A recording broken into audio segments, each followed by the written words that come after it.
एक और खबर शामिल करेंगे भक्कर से, जहां पर अंजुमन फलाह मरीज़ां दरिया खान के ज़ेर एहतमाम पहले कामयाब फ्री मेडिकल कैंप का इनेकाद किया गया।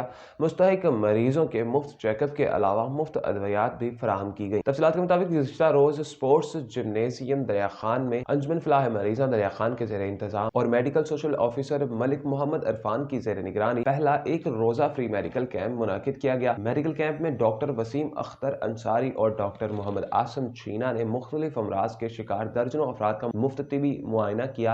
अंजुमन फलाह मरीज़ां दरिया खान की जानिब से तमाम मरीजों को मुफ्त अद्वियात भी फराहम की गई। इस मौका पर DHO doctor Imran Niazi, DDHO doctor Ilyas Raza, MS tehsil headquarter अस्पताल Darya Khan Malik Arshad Aulakh, deputy director social welfare Baitul Mal Malik Mushtaq Hussain, social welfare officer Mohammad Abu Bakar समेत हाजी मलिक मोहम्मद शेर कलियार, खालिद खान चांदिया, मलिक असगर, मलिक नदीम मुगल, मोहम्मद लुकमान समेत मुतअद्दिद सियासी और समाजी शख्सियात ने कैंप का विजिट किया और कैंप के इनेकाद पर मलिक मोहम्मद इरफान और अंजुमन फलाह मरीज़ां के ओहदेदारान को मुबारकबाद पेश की। मेंबरान working journalist forum Malik Safdar Hussain, Asim Malik, Mehruddin Ayubi, Mohammad Arif Siddiqui और दीगर समेत तमाम सहाफती बिरादरी ने भी कैंप के इनेकाद में भरपूर हिस्सा डाला। इस मौका पर सरपरस्त अंजुमन फलाह मरीज़ां मलिक नज़ीर अहमद ने वाज़ेह किया कि फ्री मेडिकल कैंप इलाका के दीगर मुकामात पर भी जल्द लगाए जाएंगे।